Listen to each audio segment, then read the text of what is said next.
The other question, Somit, is that are dealers talking about there being some action at the lower end on specific stocks? And I'll tell you why I'm asking this question.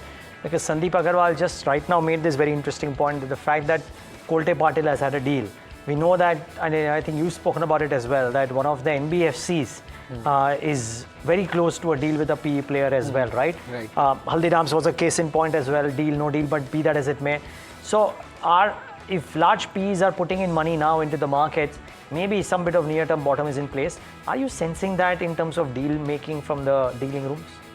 Well, see, some buy flows are obviously there. I'm not sure about the deal makings, but yes, some buy flows are obviously there, but it's a very stock specific move that we are seeing in select stocks where the valuations have become cheap. But that's not the case across the market, because if you even look at like IT stocks, or for that matter, fintech stocks, despite the sharp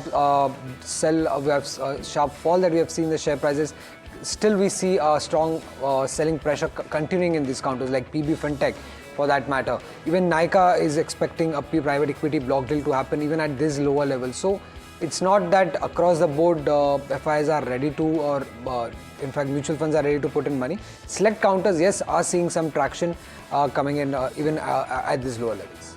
Gensol, Somit, is my stock which I want perspective on. What's happening out there? You know, going to be a fundraise now.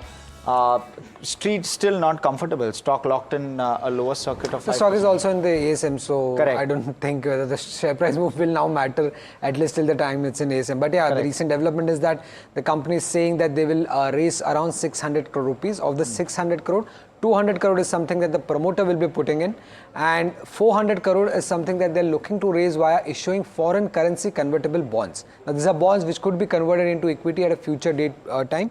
So around 50 million is what they're looking to raise, 400 million converted into Indian rupees. So that is the main fund that would be coming in, and it would be important to track who is that investor who's willing to put in money in Gensol at this point of time. Now, apart from that, the 200 crore that they are raising from promoter, again, it's a warrant issue. It's not an upfront amount, that not an equity issue, which means that the entire 200 crore rupees will be coming into the company upfront. It's a warrant issue, which means that out of this 200 crore, just 25% will come in now, while the remaining 75% can come in anytime over the next 18 months. And this warrant issue is being done at a price of 56 rupees. Now, if you look at the current market price, obviously it will look at a sharp discount, but do remember that the company has also done a stock split of 1:10 ratio. So if you apply that in the current market price, then the share price comes down to 26.2 rupees. And in front of that, if you look at the 56 rupees warrant issue price, it's at a significant premium of 115%. But then again, it's a warrant issue, which means that the promoter will be putting in right now just 25% of the fund, which means 200 crore is what they are looking to raise, of which around 50 odd crore rupees what promoter will put in now, and 400 crore is what they will be getting from a foreign investor most likely, but they have still not disclosed. It's just a board approval that has come in. So yes, they have still not got the funds. They're just aiming to raise the funds. When the funds will come, how the fortune of the company changes will be decided. Well, thanks so much, Somit. As always, super interesting. Getting those thoughts and insights from everything that's happening in dealing rooms. But joining us now, Sonam Srivastava, founder and fund manager at Right Research. Welcome, good afternoon, Sonam, and thanks for joining this panel today afternoon. Couple of outperformers, and before that, let me have your take. IndusInd, Gensol, just a couple of cases where large amount of shareholder wealth has been wiped. Are these possible opportunities in your view as well?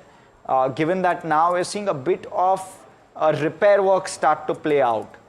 In your view, is that what it is, or would you still stay away?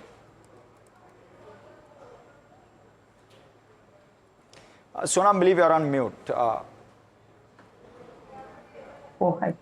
Yeah, I'm sorry. I said that, see, there are still, some warning signs that came for these stocks, right? And in such an environment where there's a lot of persistent volatility, I would assume that there could be some buying, but we have to sort of wait for a strong cue to understand that, we're getting a rally from these prices. So I would still be careful. But yeah, I think the valuations have corrected quite a fair bit, right? Okay. And what about BSE Sonam? I'm curious to know, because there also we've seen a substantial correction. Now trading at, believe, maybe give or take 50, 55 times earnings, and not even discounted for 1 year forward, largely because not sure how the numbers will add up. Looking interesting now? See, BSE has been an investor favorite for over a year, and we've seen a lot of positive developments happen in the stock as well, right? And I think the projections for the stock were very strong before January. I think since January, after we seeing a dip in for trading volumes and a dip in SIP flows, I think the capital market segment has been a little bit under pressure.